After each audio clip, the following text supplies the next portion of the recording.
Okay, so I asked the students in previous tutorial, they say that in the lecture, you didn't go over combination. So I will cross it out for the tutorial today. We will not go over combination. And then, let's see. I need to cross out the questions that related to combination as well. This one is fine. I will cross out question 4. We will not cover it for the tutorial today. I will cover it in the next tutorial for sure.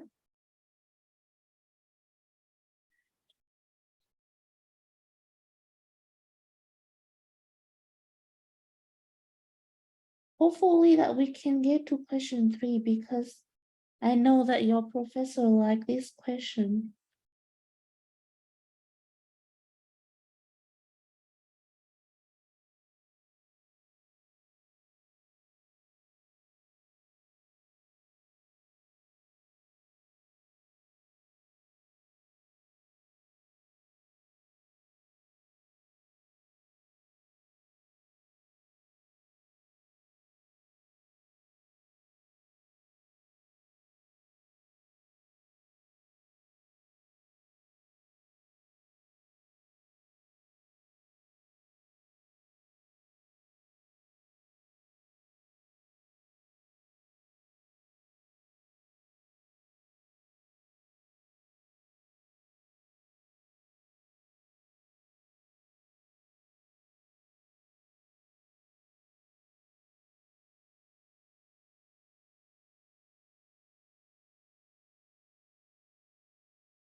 It's 3:10, so I will start. We will only talk about permutation for today. Let's say you have n distinct object and you want to arrange all of them. Then the number of ways that you can do that is n factorials. And why do we get n factorial? Because if you think about it, you can have n blank spot.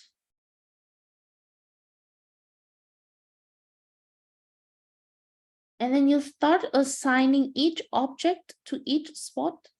For example, I'll first assign the object to this one, and I would have n choices.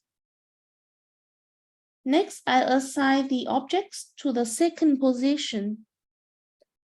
Since I already assigned one object to the first position, now I only have n minus 1 object left. So I have n minus 1 choices here. And for the next position, I will have n minus 2 choices. Up to the final position, I only have 1 choices left. And if you multiply them together, you will have n factorial. And using this exact same idea, let's say you still have n distinct object, but you want to arrange k object out of n. Then it is the same as you are having k positions, k spots. And you start to fill in. I have n choice for the first spot, n minus choice for the second spot, and up to n minus k plus 1 for the last spot. And this is equal to n factorial divided by n minus k factorial. And this is called k permutation of n objects.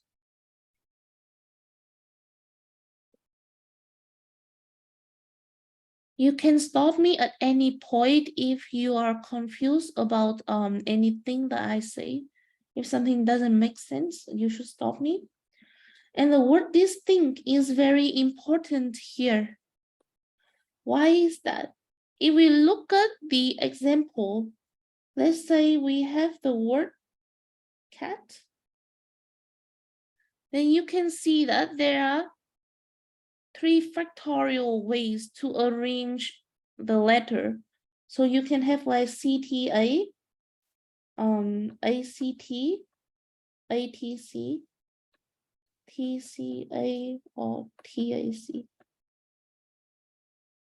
Which means the first part you have 3 options, 3 possible letters to fill in. The second spot you have 2 possible letters to fill in. The last spot you have 1 possible letter to fill in. So it gives you 6 possible ways to arrange these 3 letters. However, if you look something like the word B, you will not be able to get 3 times 2 times 1 is 6 ways to arrange these 3 letters. You will not get that. The reason why is because the 3 letters, they are not distinct. If you try to arrange them, you will only end up with 3 possible ways. And why is that? It is because this E come first or this E come first, they look the same. For example, if somehow you can distinguish between the first E and the second E, then this one is different from B, E2 and E1, right? But here the 2E are the same. So it makes this way of arrangement and this way of arrangement become the same arrangement. So you will have to divide it by that. You will have to divide it by the number of ways that you can arrange the E objects as if they are distinct objects. So you divide it by 2 factorial and you will have 3 ways, which is the correct answer. And we can generalize it. What we just see here is permutation of multiset.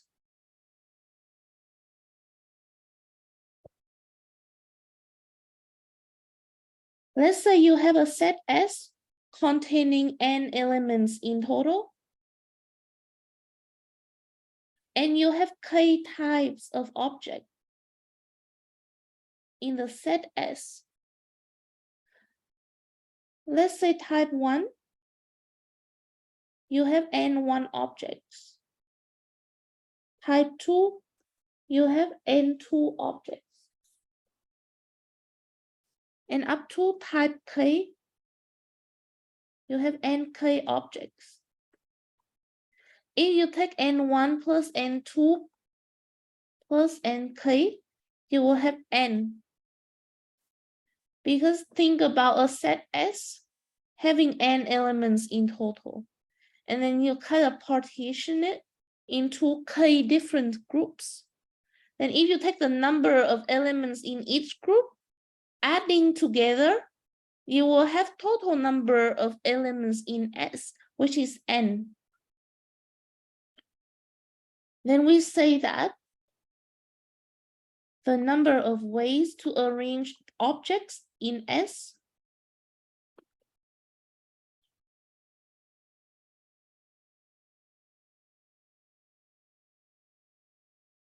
is given by n factorial divided by n1 factorial and 2 factorial up to nk factorial. I think one of the most popular question for this kind of permutation is, let's say you have 6 balls. Out of that, you have 3 red balls, and you have 2 blue and 1 green. You are interested in how many ways are there you can arrange the 6 balls. The answer would be using permutation of multiset, because the set S here contains 6 balls, and you partition it by the color. Type 1 is color red, which you have 3. Type 2, you have color blue, which you have 2. And the last type is green. You only have 1 object. So the number of ways to arrange these 6 balls is 6 factorial divided by 3 factorial times 2 factorials times 1 factorial. Does it make sense until this point?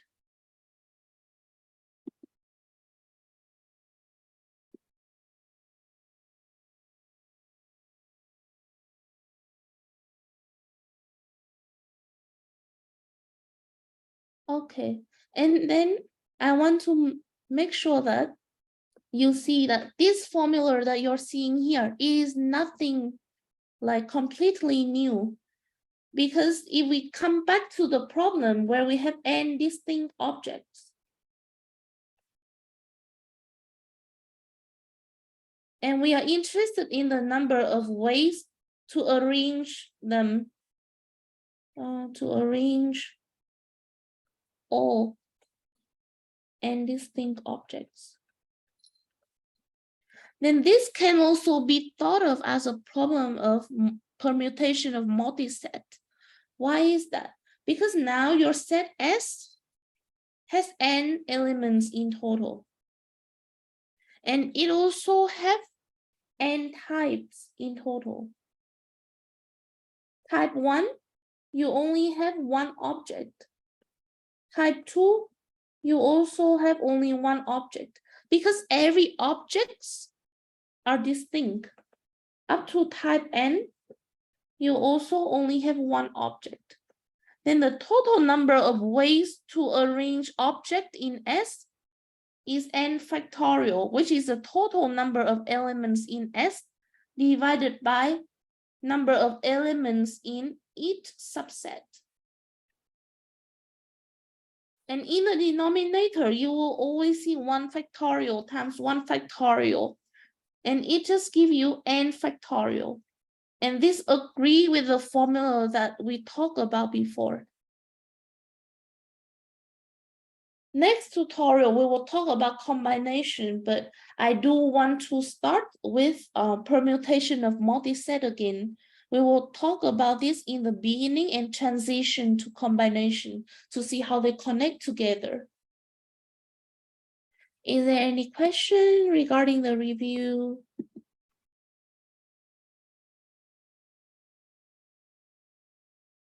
If there is no question, I will let you work on question 1, maybe 6 or 7 minutes, and I will take it up. You can type in the chat, or you can unmute yourself if you have any question.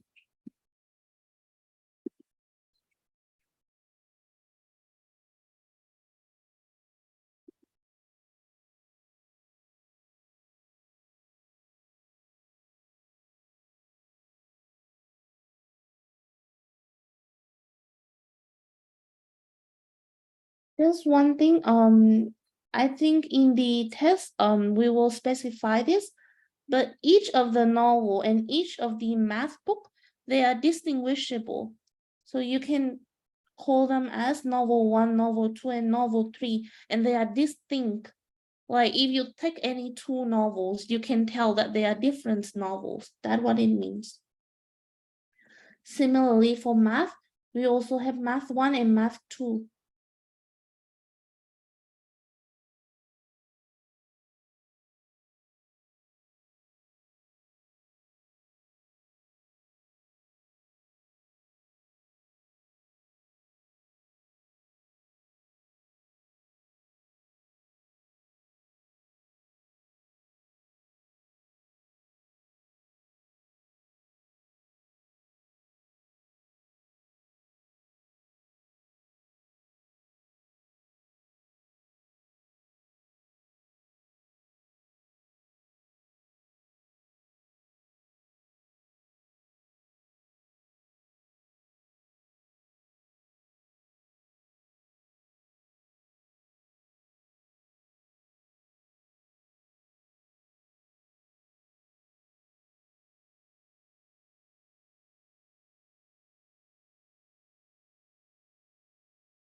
Anyone got the answer for part 1?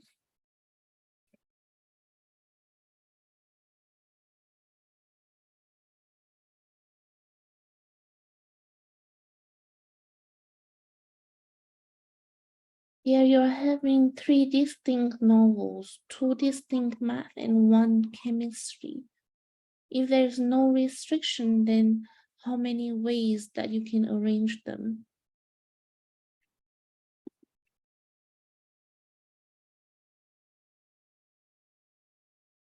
6 factorial, right? Because here you have 6 distinct objects. Each novel are distinct from each other. Each math book also is distinguishable from each other. So you have 6 distinct objects. And you have to arrange them so you can think of like 6 blank space. Like this. And then you start to fill in each space, like which book I can insert in here. I have 6 choices. And then which book I can insert in here, because I already put 1 book in the first position. Now I only have 5 books left. Since I put 2 books in the first 2 positions, now I only have 4 choices left for the third one. And similar like that up until the last one. If you multiply them together, it should give you 6 factorial. How about part 2? We want math book to be together. And the novels are also together.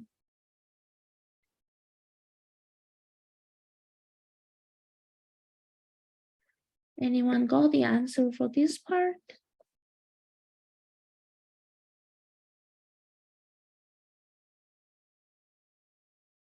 3 factorial times 3 factorial times 2 factorial.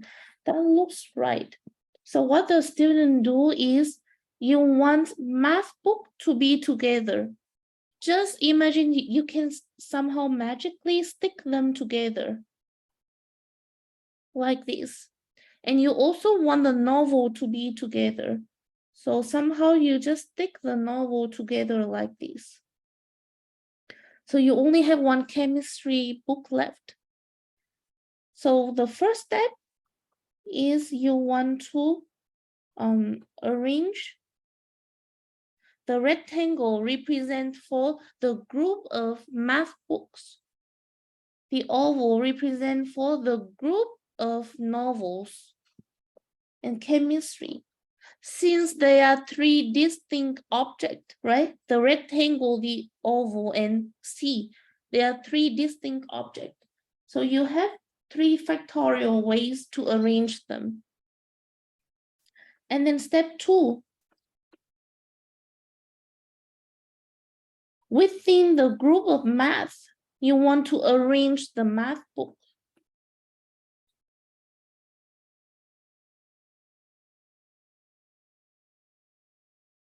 Since there are 2 distinct objects, you have 2 factorial ways to arrange them. And step 3 is you arrange novel 1, novel 2, and novel 3 in the group of novel itself. And this should give you 3 factorial ways to arrange them. And in total, you use a multiplicative law, and it should give you 3 factorial times 2 factorial times 3 factorial. Does this make sense for everyone?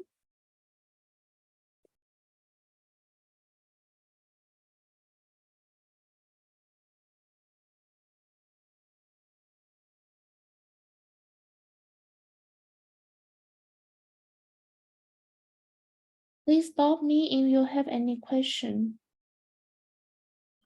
Let's move on to part 3. Anyone got the answer for that?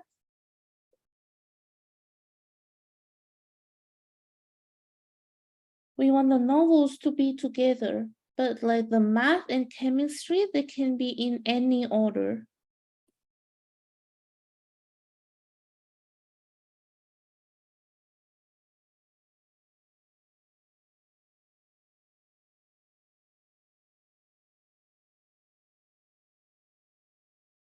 Since we want the novel to be together, again, we stick them together. I will say N1, N2, N3, and I will put them in a rectangle.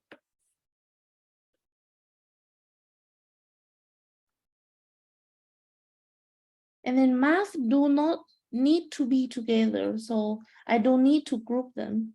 I can just write them separately. So step 1, I arrange the rectangle, which represents for the group of novels. And then math 1, math 2, and C. There are 4 distinct objects. So I have 4 factorial ways to arrange them.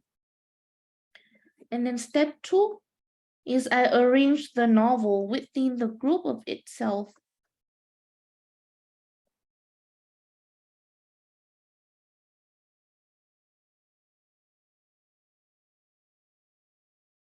Since novel 1, novel 2, and novel 3 are 3 distinct objects, I have 3 factorial ways to arrange them.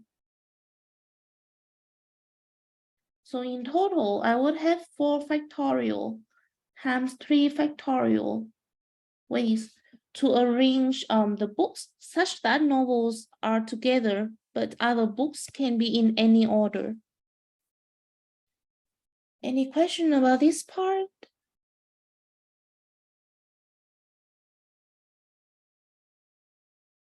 When they ask you that they want something to be together, just treat that, like, just treat all those objects as one single new object.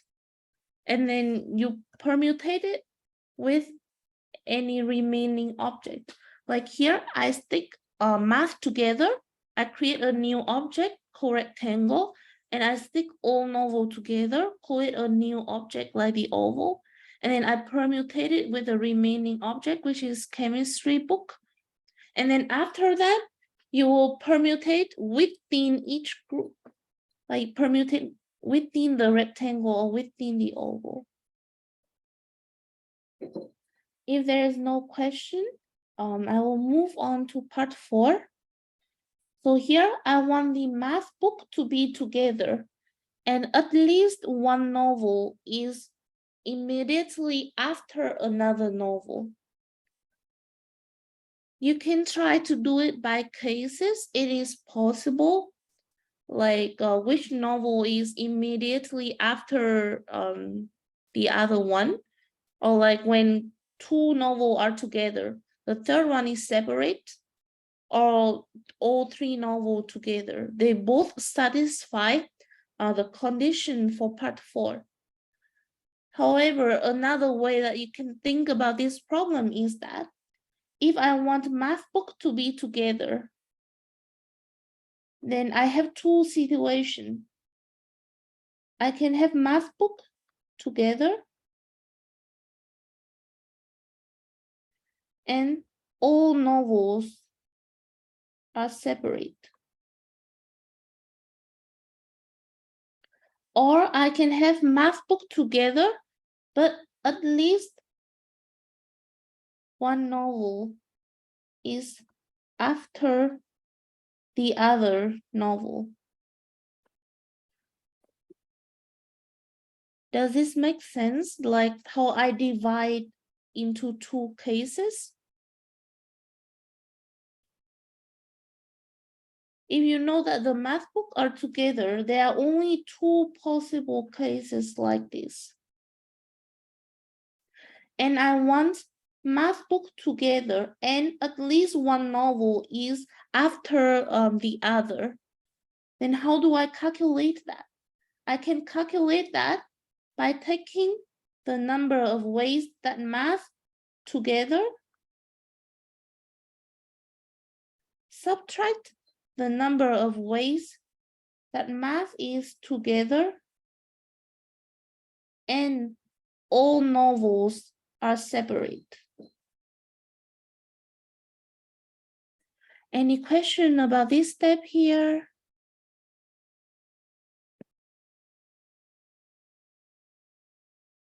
If you feel lost. Wait, sorry. Yeah. Do you mind explaining the logic behind the last subtracting thing you did, all the math books together minus, yeah, that one.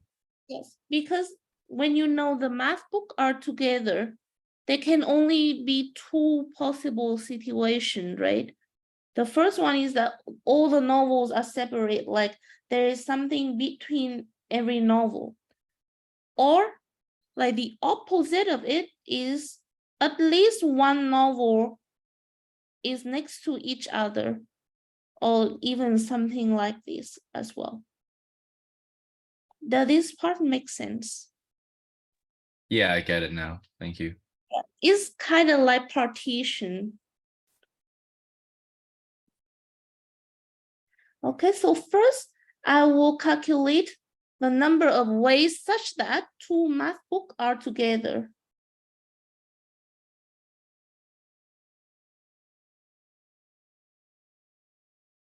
So here I just want math book to be together and no further restriction, which means I can stick math 1 and math 2 together. And then I still have novel 1, novel 2, novel 3, and chemistry, right? So first, I arranged these objects. I have the rectangle, and then I have another 4 book. So I will have 5 factorial ways to arrange them. And then I arranged the math book within its own group, which is 2 factorial ways. Does this then make sense? How I calculate the number of ways that the math books are together?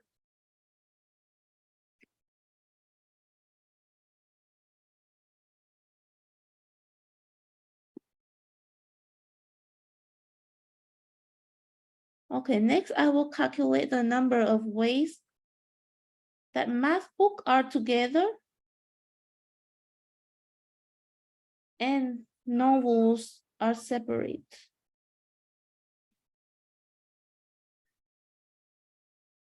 Okay, I want the math book to be together, so I still stick them together.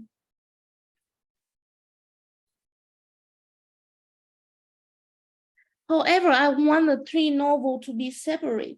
What does it mean? It means that between every 2 novels, there have to be something in between, right? If you cross out all 3 novels, how many objects do you have left?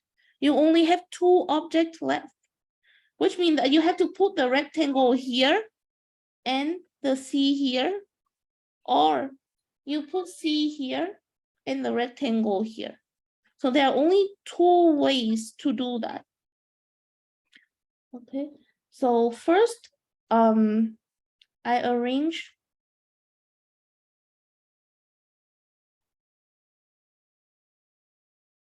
the novels. So I have 3 factorial ways to arrange the novel. You can have n1, n2, n3 like this, or you can have n2, n1, n3, or n3, n2, n1. That's what it means by arrange the novel. And once the novels is fixed, I will fill in these 2 positions. So I first pick the position for the group of math.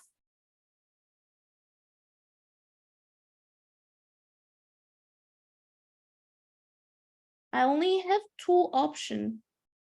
And then I will pick the position for the chemistry book. After I pick the position for math, there's only 1 blank left for the chemistry. So there's only 1 way left. And lastly, I arrange the math book inside the rectangle, which give me another 2 factorial ways. So if I multiply everything together, I would have 3 factorial times 2 factorial. And then if I come back to the quantity that I want to calculate, I would have the number of ways that math books are together is 5 factorial times 2 factorials. And then subtract the number of ways that math are together, but novels are separate, which is this number here. So I have 3 factorial times 2 times 2 factorial. Does this make sense, or is there any question regarding this?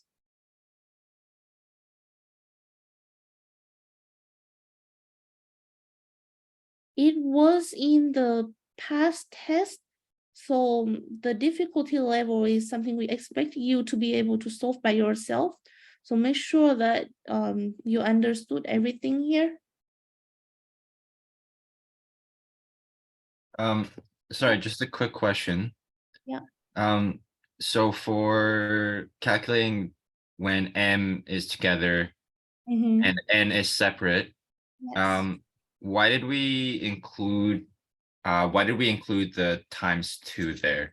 Like I get it's from like we know that there's two choices when we try to fix the second space between N2 and N3. And then we multiply that because we only have one choice for the remaining space. But why did we include that step entirely instead of just multiplying three, yeah, 3 and 2 together? You mean this one and this one? Yeah. So yeah, why is the 2 included in that? That's the part I don't get. Okay, so we want to arrange these five objects, right? And first I arranged the 3 novels. That's why I have 3 factorial.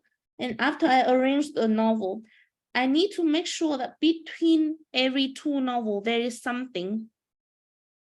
So I will choose the position for this rectangle. Where can I put this rectangle? I can put it here or I can put it here. So I have two. Oh, I get it now. I get it. And then the 2 factorial is for like within that lumped together item Like I can for the math M1 books. or M2, M1.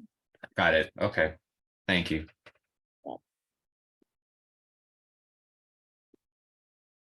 Is there any other question?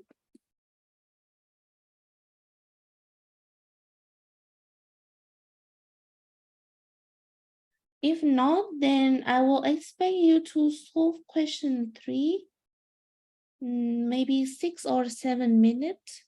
I think the first 2 is pretty straightforward, but the third one is a bit tricky. Let me know if you have any question.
Anyone got the answer for part 1?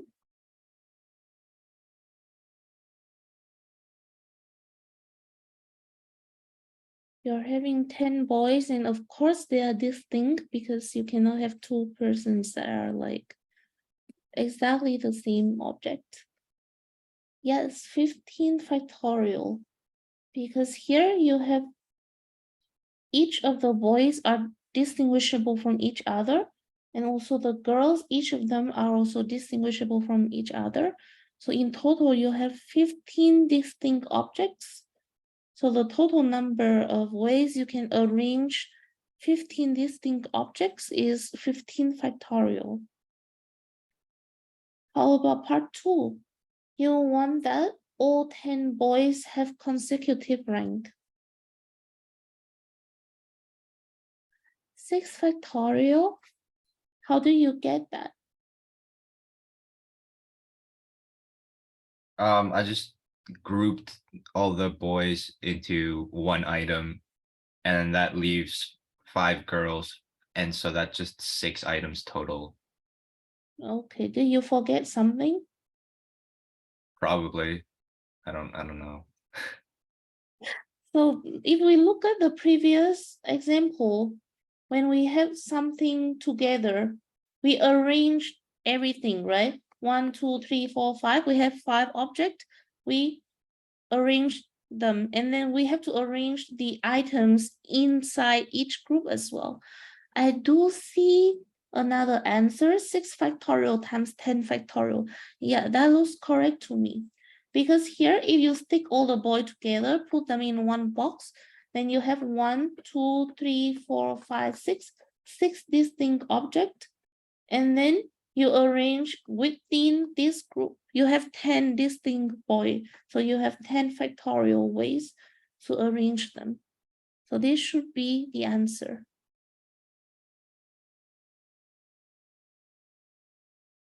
How about the third one? When you see the question related to at least one, normally it means that you should look at the complement, because at least one means that it can be 1, it can be 2, it can be 3. Like there are many cases. So normally we would prefer to look at the opposite of it, the complement of it, which is like none of the girl is ranked immediately after another girl, which means that if you have 5 girls, girl 1, girl 2, girl 3, like this, between them, there need to be at least one boy so that none of the girl is ranked immediately after another. So we will look at the complement. We see that all possible ways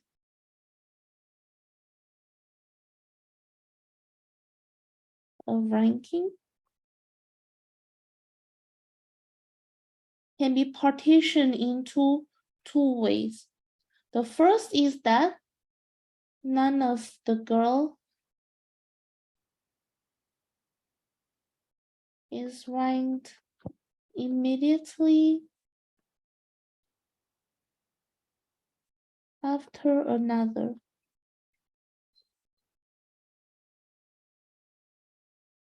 Or you will have at least one girl is ranked immediately after another. And this one is what we are trying to calculate. So we can have that the number of ways to have at least one girl is ranked immediately after another equal to all possible ways of ranking minus none of the girls is ranked immediately after another girl. Does this equation make sense? What we are trying to calculate?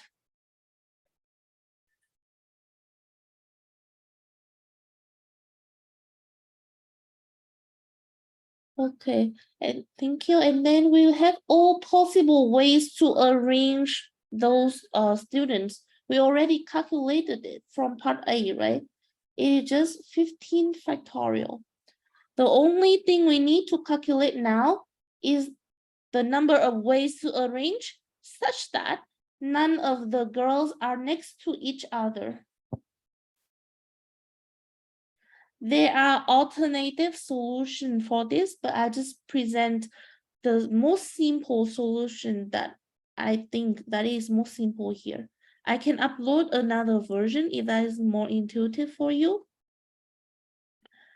Okay, so let's say I have girl 1, girl 2, girl 3, girl 4, and girl 5. What you might think is, okay, I don't want them to be together. So I will have to fill in the boys between each of them, right? But then you will see that, okay, how about like other boys that you didn't choose to be filled in? And like in each spot, you might have 1 boy, 2 boy, or 3 boy. You just need at least 1 boy in each of the spot here.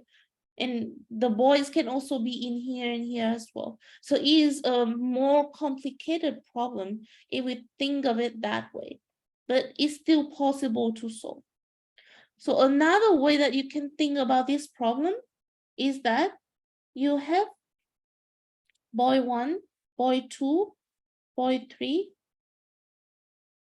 up until boy 10. Like this.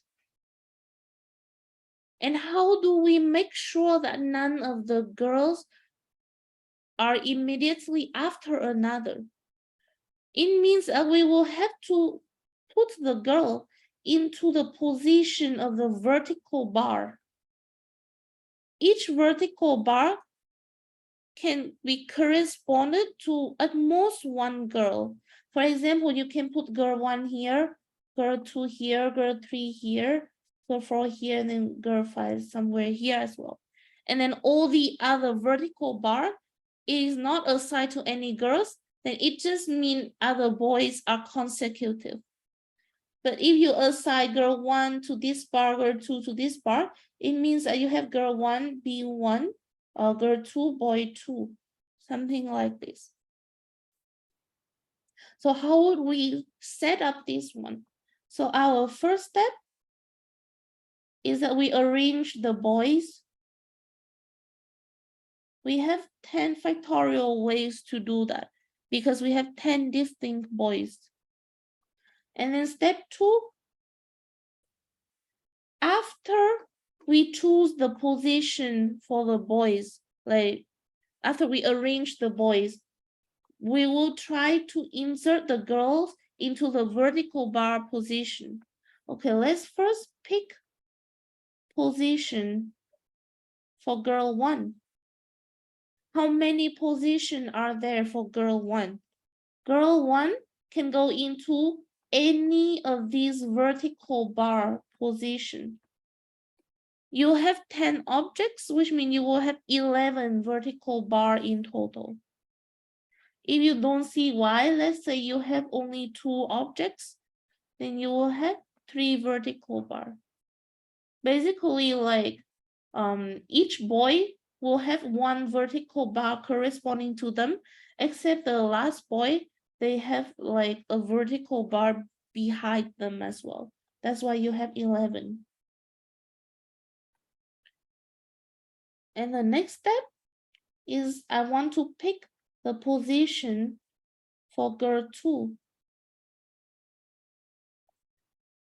Now I can assign girl 2 to any vertical bar position except the one that I chose for girl 1, which means girl 2 only have 10 choices left. And then step 4 is pick position for girl 3. You will have 9 choices left because again, it can be any vertical bar except the one that got assigned to girl 1 and girl 2. Step 5 is pick position for girl 4, which is 8. Step 6 is pick position for girl 5, which is 7. And after you get the position for girl 5, then you are done. You can just multiply everything together, and then you should get 10 factorial times 11 times 10, 9, 8, 7, like this. So this would be the final answer for part 3. Quick question. Yeah. If we got a question like this, where like the answer is written pretty long, Yeah. on the midterm, would you want us to write out like the final calculated answer, or is that green highlighted answer good enough? This green highlighted answer is good enough. Okay, thank you. If the answer is too big, don't bother like calculating the final one. Any other question here? If not, then it's the end of our tutorial. I crossed out question 4. So the only question we didn't go over is question 2. I don't think it is too difficult. You can attempt by yourself. And if you cannot solve it, you're welcome to post on Piazza or office hour. But as long as you post on Piazza and you show that you actually thought about it, I don't want to give away answer for students. Just ask like, what is the answer for this? I prefer not to answer those kind of questions. But if you show me that you put some effort into thinking, but you got stuck, then I would be more than happy to help. If there is no question, then I will end the tutorial today, and good luck on your midterm.